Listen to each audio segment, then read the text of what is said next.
দর্শক আমন্ত্রণ আমাদের নিয়মিত আয়োজন হিবালি সৌজন্যে বিদ সংলাপ অনুষ্ঠানে আপনাদের সাথে রয়েছি আমি সুলতান আহমেদ। দর্শক আপনারা জানেন যে লকডাউন চলছে এবং ঘরবন্দি জীবন এক প্রকার পার করছে রাজধানী এবং রাজধানীর বাইরে বিভিন্ন জেলার মানুষ।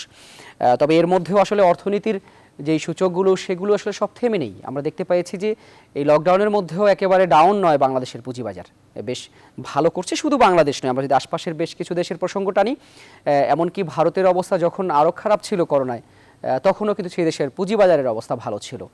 যুক্তরাষ্ট্র সহ বিভিন্ন দেশের পুঁজিবাজার কিন্তু এই মহামারীর মধ্যেও বেশ ভালো যাচ্ছে। এর কারণ হিসেবে অবশ্য বিশ্লেষকরা নানা রকমের যুক্তি দেখায়, তবে যেটি মোটা দাগে বলা যায় বাংলাদেশের পুঁজিবাজার এখন সুদিন পার করছে। আমরা দেখতে পাচ্ছি আজকের যদি আমি লেনদেনের কথা বলি, আজকে প্রথম 2 ঘন্টার হিসেবে আমার কাছে রয়েছে, সেই সময়ে প্রায় 10 পয়েন্ট ডিএসইএক্স বেড়েছে এবং 6186 পয়েন্টে অবস্থান করছে সূচক। এর পাশাপাশি প্রায় 900 কোটি টাকার মতো এই 2 ঘন্টায় লেনদেন হয়েছে। আমরা জানি আজ থেকে আবার 1 ঘন্টা বাড়ানো হয়েছে, যেটি দুপুর 1টা পর্যন্ত ছিল সেটি 2টা পর্যন্ত। সব মিলিয়ে দর্শক আমরা আজকে পুঁজিবাজারের নানা বিষয় নিয়ে কথা বলবো, বিশেষ করে পুঁজিবাজারের জন্য নতুন তহবিল আসছে, যেটি আসলে বিনিয়োগকারীদের মধ্যে নতুন একটি আস্থার জায়গা তৈরি করছে।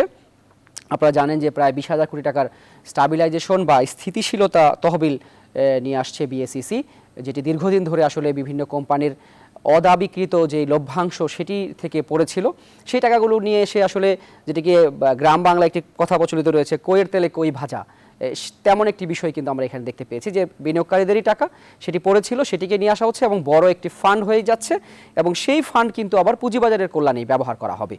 সব মিলিয়ে আমরা দর্শক এইসব বিষয় নিয়ে কথা বলতে চাই। আমাদের সঙ্গে 3 জন অতিথি যুক্ত রয়েছেন আজকে। আমাদের সঙ্গে যুক্ত রয়েছেন জনাব মুস্তাক আহমেদ সাদিক, তিনি পুঁজিবাজারের দীর্ঘদিন ধরে পুঁজিবাজারের সাথে রয়েছেন, তিনি সাবেক সভাপতি ডিএসসি ব্রোকার্স অ্যাসোসিয়েশন বা ডিবিএ। আমাদের সঙ্গে জনাব আল আমিন যুক্ত হবেন কিছুক্ষণের মধ্যে, সহযোগী অধ্যাপক, তিনি হিসাব বিজ্ঞান বিভাগ, ঢাকা বিশ্ববিদ্যালয়ের। আমাদের সঙ্গে আরেকজন রয়েছেন ব্যারিস্টার এম মাসুম, তিনি কোম্পানি আইন ও অর্থনীতি বিশ্লেষক এবং পুঁজিবাজার নিয়েও তিনি বেশ ভালো কাজ করেন। আমরা সব মিলিয়ে তাদের কাছে আলোচনায় যাব। শুরুতে যে কথা বললাম দর্শক, যে পুঁজিবাজারে যেই নতুন তহবিল আসছে সেটি নিয়ে এরই মধ্যে আমরা দেখেছি যে পরিচালন বোর্ডের অনুমোদন দিয়েছে নিয়ন্ত্রক সংস্থা বিএসইসি। সেই বিষয়ে আমরা জানতে চাইব যে এই বোর্ড নিয়ে আসলে অনেকেই এখনো ধোঁয়াশার মধ্যে রয়েছে।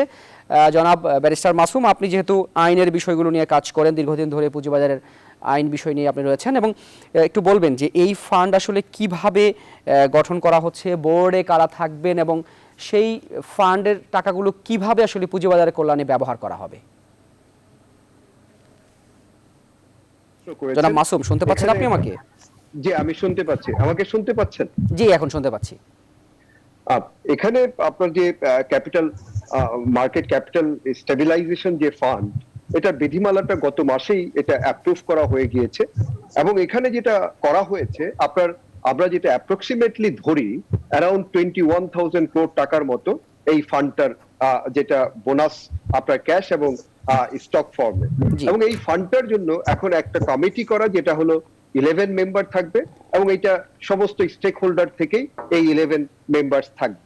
এখন তারা সিদ্ধান্ত নিবে এটাকে কিভাবে পরিচালন করবে। কিন্তু এখানে এই বিধিমালাতে স্পেসিফিকলি বলা আছে যে আপনাকে 40% এটা কিন্তু ডাইরেক্ট আপনার ইনভেস্টমেন্ট হবে ক্যাপিটাল মার্কেটে, স্টকে। আর যদি 50% আপনি ধরেন, যে 50% কিন্তু আপনার ইনভেস্ট হবে সেটা হলো মার্জিনের জন্য। যেমন আমাদের এখানে আপনি দেখেছিলেন যে সিকিউরিটি এক্সচেঞ্জ কমিশন একটা ফিক্স করে দিয়েছিল যে 12% বা 3% এর বেশি স্প্রেড রাখা যাবে না, যেটা আবার এক্সটেন্ড করে আপনার নেক্সট জানুয়ারি পর্যন্ত নেওয়া হয়েছে। তো এখানে যেটা সুবিধা হবে এসএসসির জন্য, যে এই ইন্টারেস্ট রেটটা কন্ট্রোল করা। কারণ এখানে ধরেন অনেকেই হয়তো বা একটা ডিফারেন্ট রেটে ইন্টারেস্ট রেট চার্জ করে। এখন যদি যাদের কস্ট অফ ফান্ডটা অনেক কম হবে এবং এটা যখন ক্যাপিটাল মার্কেটে আসবে, অনেকেই এটা ভেরি লো ইন্টারেস্টে নিতে পারবে, তাহলে দেখা যাবে এই যে ইন্টারেস্ট রেটটা যেটা হাই, কত পার্সেন্ট ইন্টারেস্টে দেয়া হবে এমন কি কোনো নির্দেশনা পেয়েছেন আপনারা? না, স্পেসিফিকলি ওরকম না। এটা হবে আপনার ডিমান্ড এন্ড সাপ্লাইয়ের উপরে ডিপেন্ড করবে।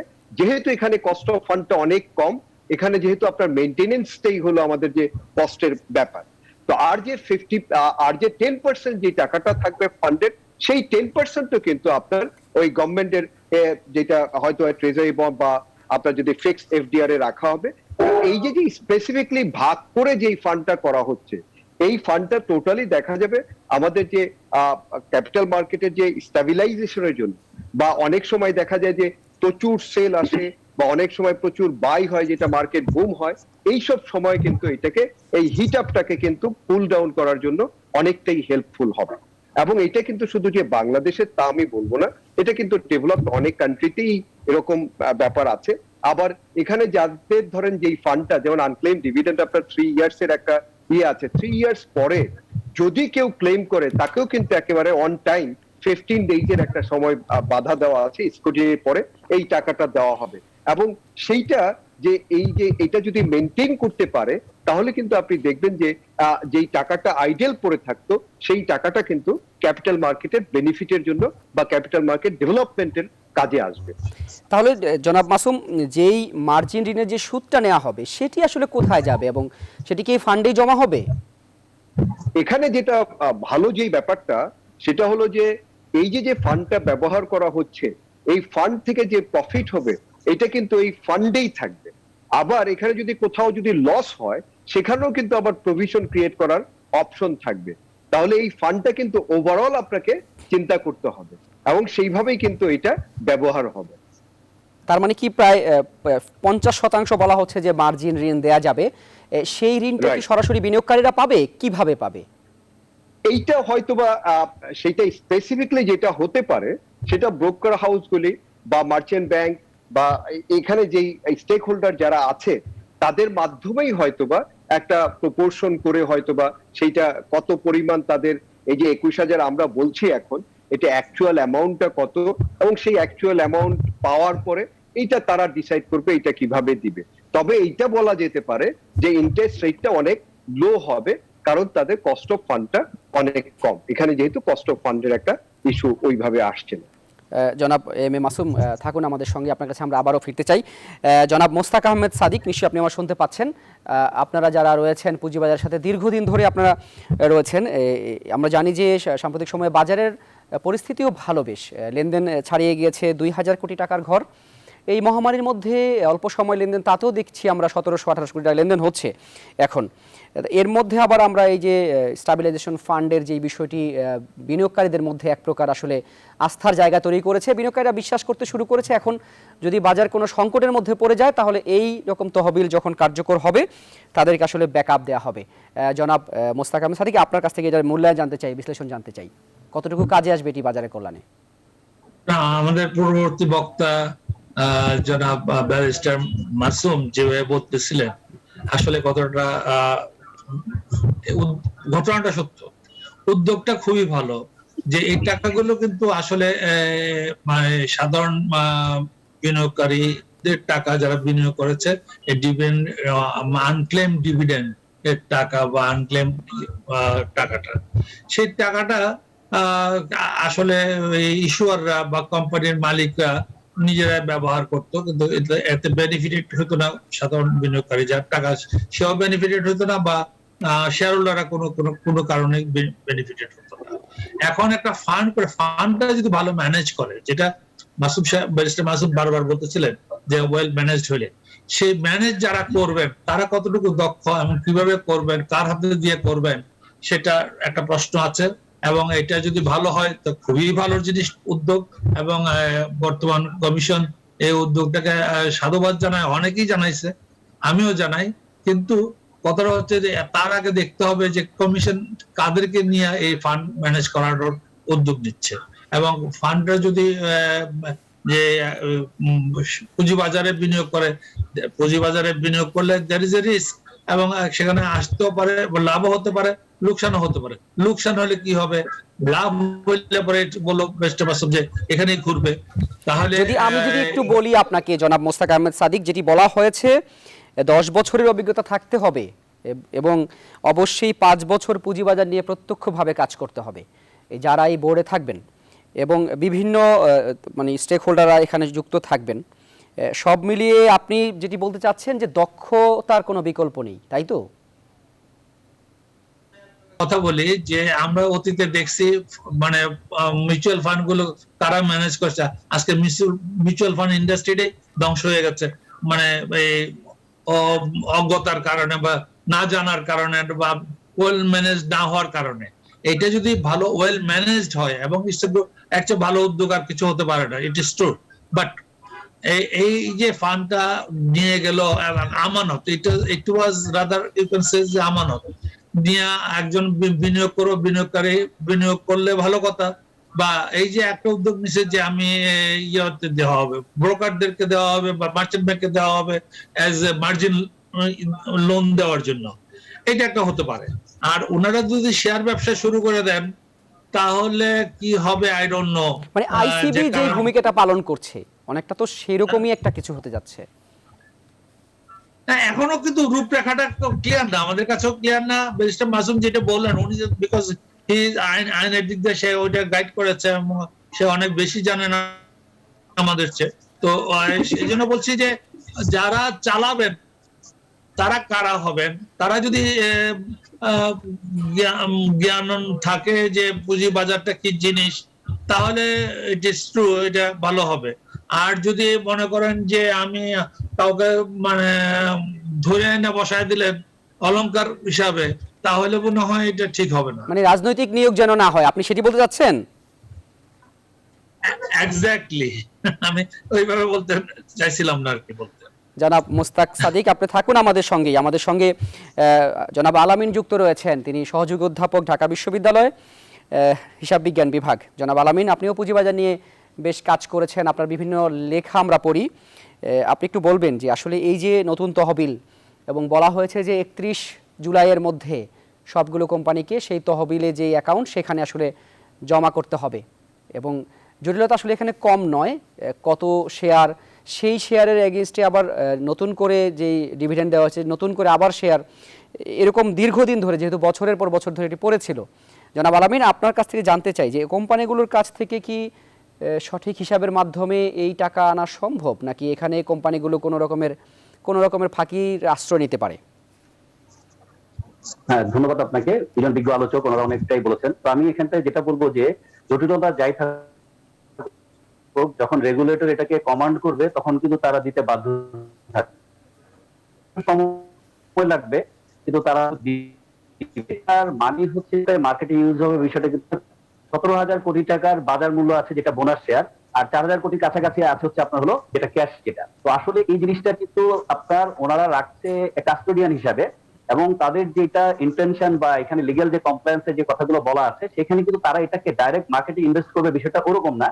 তো আসলে এনি টাইম যদি কেউ ক্লেম করে সেটাকে ফেরত দিতে হবে, কিন্তু এটার ম্যানেজমেন্টের কথাটা বা আমি এখানে সবচেয়ে বেশি পয়েন্ট আউট করবো গভর্নেন্সটা। কারণ গভর্নেন্সের ক্ষেত্রে আমরা জানি যে রাষ্ট্রীয় যে প্রতিষ্ঠান আইসিবি, তাদের নিজস্ব পোর্টফোলিওর অবস্থায় যদি দেখেন, তারা যেসব রেটে যেসব শেয়ার কেনে তারা এইসব তাদের রিকমেন্ডেশনে কেনে। কারণ তাদের পোর্টফোলিও যদি আপনি খবর নেন, দেখবেন যে তখন তাদের বোর্ডে এমন ভাবে হয়তো আনডিউ ইনফ্লুয়েন্সিয়াল কোন লোকজনের মাধ্যমে তাদের ইনভেস্টমেন্ট ডিসিশনটা নেওয়া হয়। এখানে কিন্তু সবাই বিজ্ঞ লোক বা রাষ্ট্রীয় একটা বড় সংস্থা, বিশাল ফান্ডের অধিকারী, তারা যদি নিজেদের ফান্ডটাকে উল্টাপাল্টা শেয়ার কিনে তারা পার্সোনালি হয়তো বেনিফিটেড হয়, কিন্তু বাজারকে কিন্তু তারা ওইভাবে স্টেবল করতে পারে নাই। এখন এই ফান্ডটাকেও যদি তারা ওই ধরনের কাজের মধ্যে ডিকটেট হয়ে বা কাউকে বলে যদি এটা কিনেন, বা এখানে যারা গভর্নেন্সে থাকবে সেখানে যদি তারা টোটালি অনেস্টির সাথে কাজ না করে, তাহলে কিন্তু যতই ফান্ড আসুক না কেন, কারণ এটা একটা বিশাল ওশান, এই জায়গায় ফান্ড 20,000 কোটি টাকা বড় কোনো টাকা না। যদি এটাকে প্রপার ম্যানেজমেন্ট না হয়, এখানে যদি তারা তাদের মতো করে সিদ্ধান্তগুলো নেয় এবং এক্সপার্ট ওপিনিয়ন মানে বাজারের স্বার্থে যদি না নেয়, তাহলে কিন্তু এটাও কোনো কাজে আসবে না। এটা নিতে হবে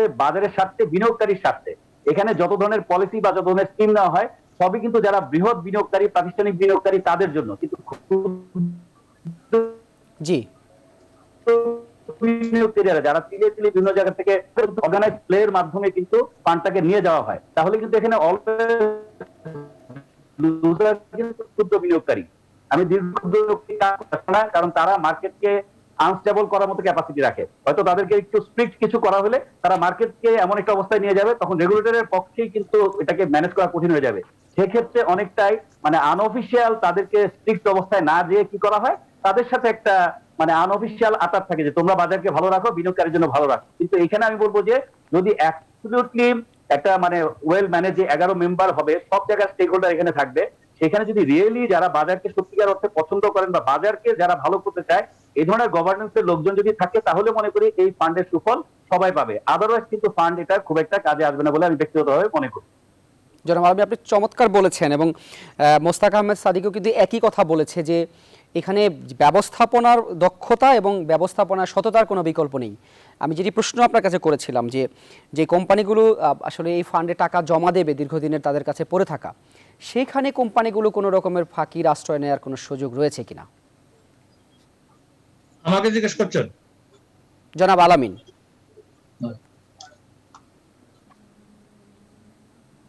জনাব আলামিন কি শুনতে পাচ্ছেন? যান্ত্রিক ত্রুটির কারণে সম্ভবত আমরা জনাব আলামিনকে শুনতে পাচ্ছি না। জনাব মোস্তাক আহমেদ সাদিক, আপনি তাহলে একটু বলুন যে আসলে আমরা তো জানি যে কোম্পানিগুলো এই হিসেবটা তাদের নিজস্ব হিসেবের মধ্যে রেখেছে, সেই ক্ষেত্রে তারা কি এখানে কোনো রকমের মানে কম দেখানো বা কম দিয়ে দেওয়া এই ফান্ডে এমন কোনো পলিসি নিতে পারে কিনা বা এমন কোনো সুযোগ রয়েছে কিনা? এটা তো সুযোগ নাই। কারণটা হচ্ছে যে it is clear in the audit report, এবং অডিটের প্রত্যেক বছর এটা দেখানো হয় আনক্লেম ফান্ডটা প্রত্যেক কোম্পানি এটা মানে এটাতে নির্দিষ্ট করে দেওয়া আছে। প্রত্যেক বছর বছর কিছুটা বাড়ে, কমে না। যদি ক্লেম হয় তাহলে কমে যাবে, কিন্তু এটা আমার আছে এখন মনে করেন আমার কোম্পানিতে 2 কোটি টাকা আছে, আমি ইচ্ছা করলে 1 কোটি টাকা পাঠাবো আর 1 কোটি টাকা দেবো না তা পারবো না। সেটা আদিষ্ট হইলে আমাকে দিতে হবে পুরোটাই।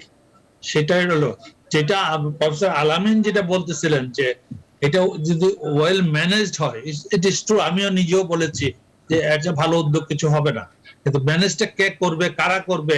আপনারা তো এলিয়েন দিয়ে করাবেন না, এই দেশের মানুষ দিয়ে করাবেন, এই দেশের আপনার আমার মধ্যে থেকে করাবেন।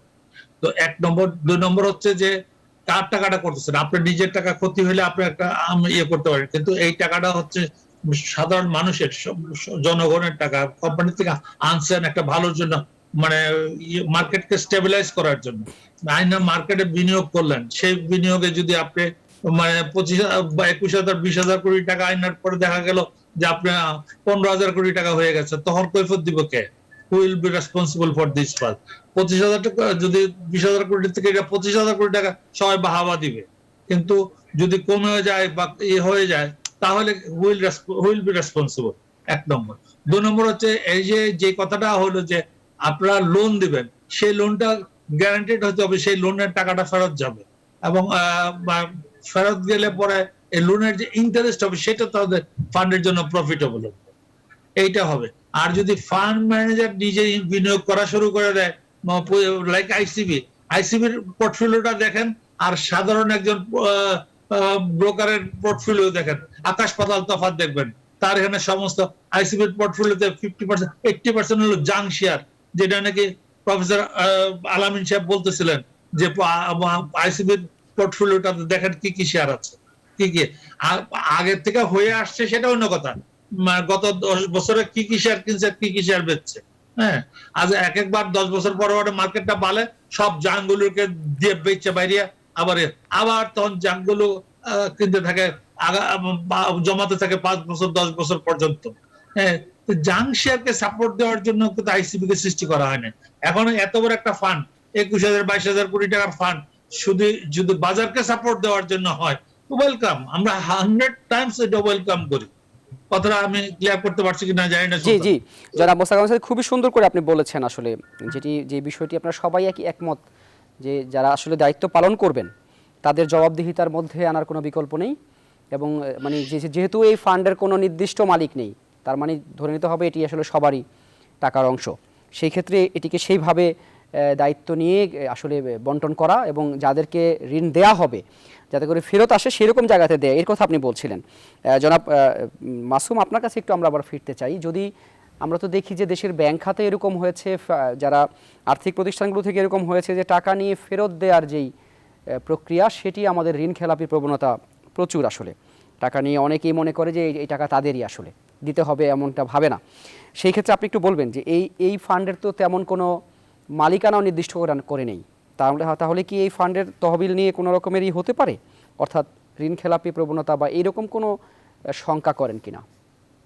আচ্ছা, ধন্যবাদ। আমি আপনার প্রশ্নে আসার আগে একটু আমার যে পূর্ববর্তী বক্তা জনাব মোস্তাক সাদেক এবং মিস্টার আলামিন, ওনাদের সূত্র ধরেই যে কমিটির যেটা কথা, যেটা যে একটা স্পেসিফিকলি যে 11 জনের যে সদস্যের, সেখানে কিন্তু আপনি দেখেন অনলি সিকিউরিটি এক্সচেঞ্জ কমিশন থেকে 3 জন, বাট প্রত্যেকটা স্টেক হোল্ডার বলেন, ডিএসসি বলেন, সিএসসি বলেন, সিডিবিএল বলেন, প্রতিটা ইভেন লিস্টেড কোম্পানি অ্যাসোসিয়েশন বা তাদের যে ব্রোকার অ্যাসোসিয়েশন, সমস্ত থেকে একজন একজন করে কিন্তু, বা এর চাইতে বেশি যদি 11 মেম্বার তারা থাকবে এই বোর্ডটাতে। এবং এখানে যারা আসবে মোরলেস সবাই কিন্তু মার্কেটে একটা সার্টিন ইয়ারের একটা এক্সপিরিয়েন্স এবং তাদের ইন্টেগ্রিটি থাকার কারণেই কিন্তু তাদেরকে ওখানে ওই বোর্ডে রিপ্রেজেন্ট করবে স্পেসিফিক স্টেক হোল্ডাররা। তো যার ফলে দেখা যাবে এই যে 40% যেটা ডাইরেক্ট মার্কেটে ইনভেস্টমেন্টের কথা, সেইটা আমি যেটা মনে করি, যেটা বা আমাদের যেটা বিফোর যে সিচুয়েশন গুলি আমরা দেখেছি মার্কেটে, সেটা যখন মার্কেটকে একটা সময় হয় যে মার্কেটকে স্টেবিলাইজ করার জন্য, যে আইদার কুল করার জন্য যদি বেশি হিট আপ হয়ে যায়, অথবা যদি বেশি পড়ে যায় সেই সময়টা সাপোর্ট দেওয়ার জন্য। আরেকটা যেটা হলো যে আপনার যে মার্জিনের যেটা ব্যবহার, মার্জিনের কারা মার্জিন অ্যাকচুয়ালি নিচ্ছে বা কাদেরকে দিচ্ছে, এরা যারা এখানকার স্টেক হোল্ডার, যারা regulated by the security exchange commission. এখন এরকম যদি ধরেন যে ব্রোকার হাউস, সে কিন্তু লাইসেন্স নিচ্ছে কিন্তু আপনার সিকিউরিটি এক্সচেঞ্জ কমিশন, বা যদি মার্চেন্ট ব্যাংক যদি ধরেন, তারও কিন্তু লাইসেন্স সিকিউরিটি এক্সচেঞ্জ কমিশন। এবং তার যদি ইন এনি কেস, আমরা রিসেন্টলি কয়েকটা ঘটনা দেখেছি, ফর এক্সাম্পল ব্যাংকো বা ক্রেস্ট সিকিউরিটি, এইসব সিচুয়েশনে কি করতে পারে, এটা এক হলো, প্রথমত হলো যদি ডিএসসি হয়, তাহলে আমাদের যে স্পেসিফিক যে আইন আছে, যেটা হলো আমাদের রুলস 1987 এর আপনার 3F, সেখানে স্পেসিফিকলি বলে দিয়েছে যে আপনার মেম্বারশিপ সেল করে সেটা টাকা দিয়ে অ্যাডজাস্ট করবে। এবং যদি ধরেন আবার আপনার যেটা হলো যে ইনভেস্টর প্রোটেকশন ফান্ড, সেটাও কিন্তু তাদের তাহলে এখানে যারা মার্জিনটা নিচ্ছে তারা কিন্তু এই স্টেক হোল্ডার যারা এর ভিতরে, যারা কিন্তু directly accountable to the security exchange commission. তো এইসব ক্ষেত্রে আমার কাছে মনে হয় কোনোভাবেই এইটা ওই যে যেটা ব্যাংকের সাথে হয় মিসইউজ, যেটা হয়, এই মিসইউজ হওয়ার সুযোগ নেই কি আপনি বলছেন জনাব মাসুম? এরকম আশাবাদ আমাদেরও থাকবে। তবে আমরা দেখতে পাই যে যারা আসলে একেবারে ব্রোকার, যারা লিস্টেড ব্রোকার, তাদের মধ্যেও তো নানা রকম দুর্নীতি আমরা দেখতে পাই। আমরা সাম্প্রতিক কালে বানকো সিকিউরিটিজ, ক্রেস্ট দুর্নীতি, নানান কিছু দেখেছি। এইসব বিষয় নিয়ে আমরা আরো বিস্তারিত আলোচনা করতে চাই দর্শক। তবে ছোট্ট একটি বিরতির পর আপনারা দেখছেন ইভালি সৌজন্যে আমাদের নিয়মিত আয়োজন বিদ সংলাপ, সাথেই থাকুন। ফিরছি ছোট্ট আরেকটি বিরতির পর। দর্শক, আমন্ত্রণ বিরতির পর আপনারা দেখছেন ইভালি সৌজন্যে আমাদের নিয়মিত আয়োজন বিদ সংলাপ অনুষ্ঠান। যে বিষয়ে আজকে আমরা কথা বলছি, পুঁজিবাজারের নতুন তহবিল এবং পুঁজিবাজারের সাম্প্রতিক নানা বিষয় নিয়ে। বিরতিতে যাবার আগে আসলে সবাই একটি কথা বলছিলেন যে নতুন ফান্ডের জন্য যে বোর্ড গঠন করা হবে, সেখানে স্বচ্ছতা, জবাবদিহি থাকতে হবে, যাতে করে কোনো রকমের আসলে এমন কোনো জায়গায় বিনিয়োগ না করা হয় যেখান থেকে ঝুঁকি বেশি, কিংবা হচ্ছে যেগুলোকে নাম সর্বস্ব যে সমস্ত কোম্পানির শেয়ার রয়েছে সেখানে। আমরা আসলে সেই সময় যান্ত্রিক ত্রুটির কারণে জনাব আলামিন আপনাকে কিছুটা কম সময় পেয়েছিলাম। আপনার শুরুতেই আপনার কাছে আসতে চাই, এই যে নতুন বোর্ড গঠন করা হবে, এবং একটি প্রশ্ন সেই সময় ছিল যে এই আসলে যারা থাকবেন বোর্ডে সে তাদেরকে নিয়ে ছিল, এবং নতুন করে আবার যেই বিভিন্ন কোম্পানির দুর্নীতির কথা চলে আসলো সেই সময়। আমরা সাম্প্রতিক সময়ে দেখতে পেয়েছি যে বানকো সিকিউরিটিজ, আমার যদি যতটুকু মনে পড়ে, ক্রেস্ট সিকিউরিটিজ, আরও দু একটি থাকতে পারে, তাদের আসলে তালিকাভুক্ত হওয়ার পরেও তারা আসলে গ্রাহকদের টাকা মেরে চলে যাওয়ার চিন্তা করেছিলেন, বা যদিও সেটি পুরোপুরি তারা বাস্তবায়ন করতে পারেনি। আমরা দেখেছিলাম যে বানকো সিকিউরিটির চেয়ারম্যানকে আটক করা হয়েছে এয়ারপোর্ট থেকে। আপনি একটু বলবেন যে কি করে আসলে এই সমস্ত কোম্পানিগুলো এই কাজগুলো করছে, এবং এদেরকে আসলে আইনের আওতায় আনার উপায় কি? আপনি আসলে ঠিকই বলেছেন, কারণ মানুষের মানে যেখানে ট্রাস্টেড ভাবে এখানে ইনভেস্ট করা হয়, সেই জায়গাটায় যখন দেখা যায় যে আপনাকে না জানিয়ে শেয়ার তারা হয়তো বিক্রি করে দিয়েছে, আপনি তখন দেখা গেল যে এগুলো অনেক হাউস এগুলো করছে। তো আমাদের ডিএসসি থেকে কিন্তু একটা সার্ভেলেন্স আছে, তারা একটা টিম আছে, সেই টিম কিন্তু আমরা দেখেছি যে বর্তমান কমিশন কিন্তু ইন্সপেকশনে র্যান্ডমলি বিভিন্ন হাউস গুলোতে পাঠাচ্ছে। তো এগুলোকে খুঁজে বের করা যে ওইখানে আদৌ যে শেয়ার গুলো তারা রেখেছে সেই শেয়ার গুলো কি কনসেন্ট গ্রাহকের কনসেন্ট ছাড়া বিক্রি করে দিয়েছে কিনা, এটা কিন্তু খুঁজে বের করতে হবে। এরকম অনেক হাউস এই কাজগুলো করছে। এই কারণে যখন দেখা যাচ্ছে তারা হয়তো ভেবেছে যে বাজার ভালো হবে না, তখন তারা হয়তো সেল করে দিয়েছিল যে হয়তো আমি ওই ফান্ডটা অন্য কোথাও ইউজ করব। এখন যখন বাজার ভালো হয়ে গেছে, তখন ওই যে যাদের বিনিয়োগকারীদের ফান্ড দীর্ঘদিন বন্ধ ছিল, তারা যখন এটা বিক্রি করতে যাচ্ছে, তখন তাকে কিন্তু সেই শেয়ারটা তাকে দেওয়া যাচ্ছে না, যেহেতু তারা বিক্রি করে ফেলেছে এরকম। তো সেই জন্য এরকম কিছু হাউস আরো হয়তো থাকতে পারে। তো এই জন্য আমার মনে হয় বিশেষকে কঠোরভাবে এটাকে বিভিন্ন জায়গায় খোঁজ খবর নেওয়া উচিত, যেহেতু বাজার ভালো হচ্ছে, বিনিয়োগকারীরা আবার বাজারে এসে যখন তার শেয়ারটা বিক্রি করে দেবে, টাকাটা তারা নিতে পারে। তো এই জন্য আমি ব্যক্তিগতভাবে মনে করি যে বিসেক এখন বা নতুন কমিশন যথেষ্ট মানে গভর্নেন্সের দিকে নজর দিয়েছেন। তারা খুব ডেসপারেটলি ট্রাই করে যাচ্ছে যে মানুষের আস্থাটাকে ফিরিয়ে নিয়ে আসা, কারণ আমরা 96 দেখেছি, 2010 দেখেছি, আমরা আর এগুলো দেখতে চাই না। এবং আমাদের বর্তমান যিনি চেয়ারম্যান স্যার, উনি খুবই ডাইনামিক একজন পার্সন, উনি চাইলে অনেক কিছু পারেন এবং ওনার মধ্যে সেই পাওয়ারটা আছে। অলরেডি কিন্তু একদম 200-300 কোটি টাকা 2000 কোটি টাকায় নিয়ে আসছে। তো আমি মনে করবো যে আগে যারা কি প্রত্যেকে কোঅপারেট করেন তাহলে কিন্তু আমরা এই ধরনের সমস্যাগুলো দেখবো না, এবং বিনিয়োগকারীরা এবং মানে বাংলাদেশের পুঁজিবাজারে আমরা দেখেছি হয়তো যে এশিয়ার মধ্যে এটা সেরা অবস্থানে আছে। রিসেন্ট আমরা যে রিপোর্টগুলো দেখি, এবং জি। আমেরিকার যে বড় যে কোম্পানিগুলো আছে সেখান থেকে প্রায় 5টা দেশে ইনভেস্টমেন্টের মধ্যে বাংলাদেশে তারা আসতে আগ্রহী। তার মানে কিন্তু আমরা কিন্তু একটা ভালো জায়গায় এসছি, এবং সামনে আমরা জানি যে বিসেক আবার আপনার সম্ভবত রোড শোতে যাবে, আমেরিকাতে যাবে, আবার ইউকেতে যাবে। ইউরোপে তাহলে যাবে। গ্র্যাজুয়ালি যদি গ্লোবালি আমরা এটাকে ভালো একটা জায়গায় নিতে পারি, তার জন্য কিন্তু আমরা একটা ট্রান্সপারেন্ট মার্কেট বাংলাদেশে দরকার। তো সেই জন্য আমি মনে করি যে এইভাবে তারা কাজ করছে, যারা তারা কমিট করছে, সেগুলো যদি সত্যিকার অর্থে বাস্তবায়ন করতে পারে, আগে লুপহোল গুলোকে ধরে যদি কাজ করতে পারে, তাহলে অবশ্যই আমরা একটা সুন্দর গতিশীল পুঁজিবাজার দেখবো এবং এখান থেকে সবাই উপকৃত হবে বলে অসংখ্য অসংখ্য ধন্যবাদ জনাব আলামিন। জনাব ব্যারিস্টার এ মাসুম, আপনি তো আইনের বিষয়গুলো নিয়ে কাজ করেন, আপনি একটু বলবেন যে এই যারা এই কাজগুলো করছে, আইনের আসলে কোন ফাঁক ফোকর দিয়ে এই কাজগুলো তারা করে যাচ্ছে এবং কি ব্যবস্থা তাদের বিরুদ্ধে নিতে পারবে কমিশন? আসলে এটা কি আমার কাছে মনে হয় যে কমিশনের আগে যেটা জনাব আলামিন ভাই উনি বিস্তারিত বললো যে এক্সচেঞ্জ গুলির এখানে কিন্তু দায়িত্ব আছে। এক্সচেঞ্জ গুলি যে তাদের যে সার্ভেলেন্স এবং যে তাদের যে মনিটর করার, সেইটা যদি রেগুলার বেসিস করে, যেমন ধরেন আমাদের যে স্পেসিফিক রুলস 1987 এর, সেখানে 8A and 8B তে বলা আছে যে আপনার যে কাস্টমার্স কনসলিডেটেড অ্যাকাউন্ট এবং কোম্পানির যে অপারেশন অ্যাকাউন্ট, এটা অলওয়েজ সেপারেট থাকবে, এটা কখনোই আপনি মিসম্যাচ করতে পারবেন না। তাহলে প্রথমত যদি আপনি যখন র্যান্ডম ভিজিটে যাবেন, সেটা কিন্তু আপনি খেয়াল করেছেন কিনা 2010 এর পরে কিন্তু এটা একটা মোটামুটি রেগুলার বেসিস তারা এটা করতো, এবং যার কারণে কিন্তু অনেকটাই এই জিনিসগুলি আমরা রিপিটেশন দেখি নাই। এখন যেটা এই যে মিসম্যাচটা আপনি কিন্তু দেখলেই তখন কিন্তু তারা এটা ধরতে পারে, আর যদি এটা ধরতে পারে ইমিডিয়েটলি আমাদের যে অর্ডিন্যান্স 1969 এর, সেখানে সেকশন 17 যেটা ভেরি হার্শ উইথ সেকশন 24 প্রায় 5 ইয়ার্স এর মতো ইমপ্রিজনমেন্ট, অথবা যদি আপনি আমাদের যে সনাতনী যে পেনাল কোড যেটা, সেখানেও আপনার সেকশন 406, 420 এবং 467, 468 এবং 471, যেখানে ব্রিচ অফ ট্রাস্ট এবং ফ্রড এই ধরনের একটা হিউজ পানিশমেন্টের ব্যবস্থা আছে। তো সেই জায়গাটা যদি আমরা ক্লিয়ার করি, এবং এই যে আমাদের যে সাদ ব্যাংকো এবং যে আপনার যে ক্যাশ সিকিউরিটিজ অলরেডি 2-3টা কিন্তু তারা এসএসসি কিন্তু কমিশন কিন্তু আপনার ইনিশিয়েটিভ নিয়ে কিন্তু অল ডিমান্ড কিন্তু অলরেডি ক্লেম স্যাটিসফাই করে দিয়েছে, এবং বাংকরটাও কিন্তু এটা ইয়েতে আছে যে তাদের যে অ্যামাউন্টটা সেটা কিন্তু একটা বিশাল অ্যামাউন্ট, অ্যারাউন্ড 66 কোটি টাকা। তো এখানে যেটা আপনার কমিশন যেটা বা এক্সচেঞ্জ গুলি যেটা প্রথমেই করবে, সেটা প্রথমেই তার হাউসটা মেম্বারশিপ বিক্রি করে সেই টাকাটা অ্যাডজাস্ট করবে, দেন আপনার ইনভেস্টার্স প্রোটেকশন ফান্ড। এরপরে যদি তারপরেও যদি টাকা না হয়, তখন তাদেরকে সিভিল সুটে যেতে হবে, যেটা হলো আমরা বলি মানি সুট। সেই মানি সুটে যে তার যে সকল প্রপার্টি আছে, অন্যান্য যেই প্রপার্টি, সেই প্রপার্টি অ্যাটাচমেন্ট করতে হবে, অ্যাটাচমেন্ট করে এটা সেল অফ করতে হবে ইমিডিয়েটলি। সেল অফ করে যত বিনিয়োগকারী আছে যার যেই ডিমান্ড আছে সেটার সাথে সাথে স্যাটিসফাই করে দেওয়া, এবং ইন দি মিন টাইম যাদেরটা ক্ষতিগ্রস্ত না হয়েছে তাদেরকে লিংক অ্যাকাউন্ট করে এই ইয়েগুলিকে পাঠিয়ে দেওয়া। এবং এট দি সেম টাইম আপনাকে আরেকটা জিনিস মনে রাখতে হবে, শুধু যে ব্রোকার হাউস এটা যে করতেছে সেটার সাথে সাথে সিডিবিএল কে আপনাকে আনতে হবে, কারণ সিডিবিএল তো প্রত্যেকটা ট্রানজাকশনের পরে একটা তাকে ইয়ে দিতে হয়, ওই যে মোবাইল মেসেজ দেওয়া হয়, একটা এসএমএস দেওয়া হয়, খুলতে বার্তা, একটা ইমেল দেওয়া হয়।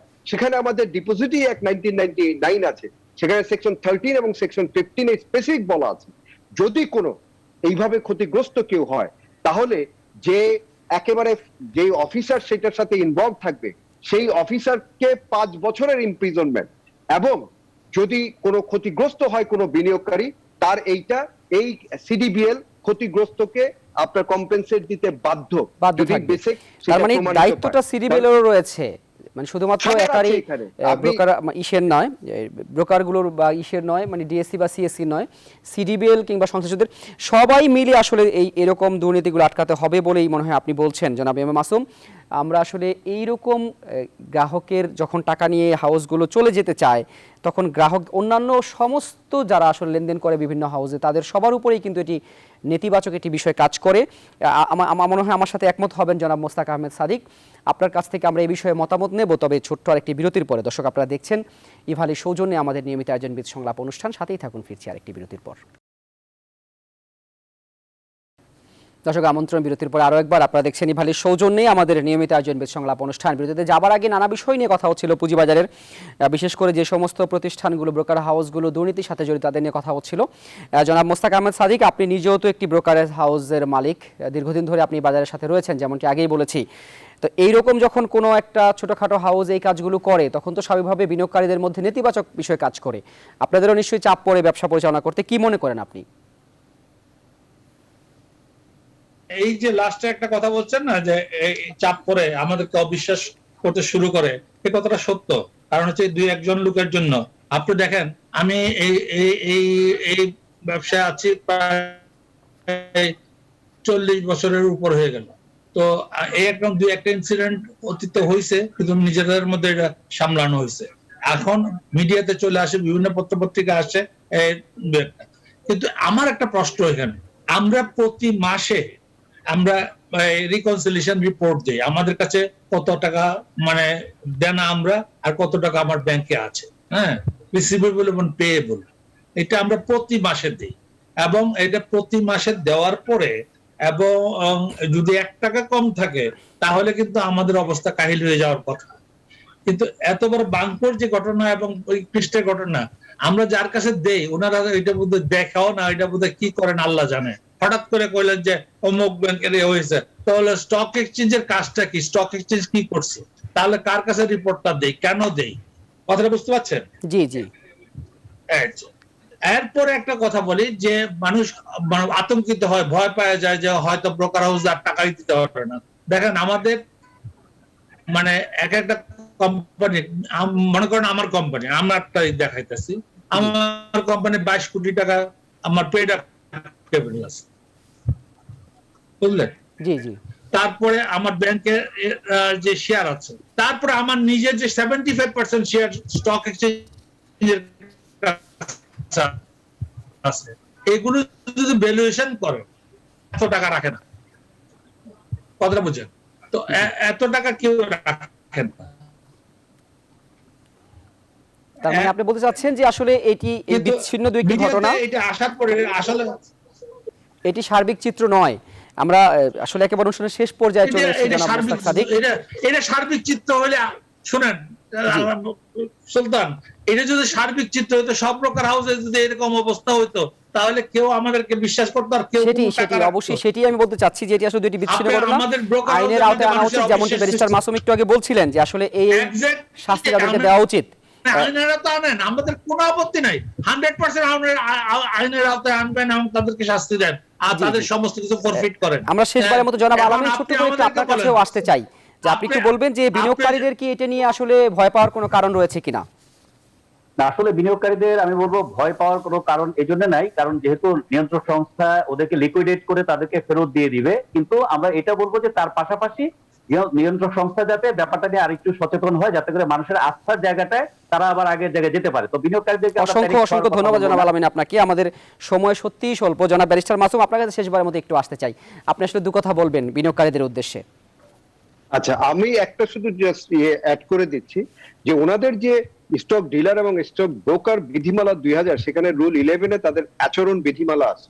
সেই আচরণ বিধিমালাটা তারা ঠিকভাবে ফলো আপ করে কিনা, এইটা শুধু স্টক এক্সচেঞ্জগুলি যদি ফলো আপ করে, তাহলেই কিন্তু এই ধরনের করাপশন আর হয় না। এইটাই আমার মনে হয় মনোযোগ দিলেই আমাদের যারা বিনিয়োগকারীদের, তাদের কনফ্লিক্ট অফ ইন্টারেস্টে আর আসবে। অসংখ্য ধন্যবাদ জনাব আপনাকে, জনাব ব্যারিস্টার এম এ মাসুম, জনাব আলামিন, জনাব মোস্তাক আহমেদ সাদিক। আপনারা অবশ্যই ভালো থাকবেন, সুস্থ থাকবেন, সাবধানে থাকবেন। এবং দর্শক, আপনারা যারা এখন ধরে দেখছিলেন আমাদেরকে, আপনাদের আসলে ঘরে থাকার জন্য পরামর্শ দেওয়া হচ্ছে সরকারের পক্ষ থেকে। অবশ্যই ঘরে থাকুন, সব খবর সবার আগে দেখতে চোখ রাখতে পারেন নিউজ 24 এর পর্দায়।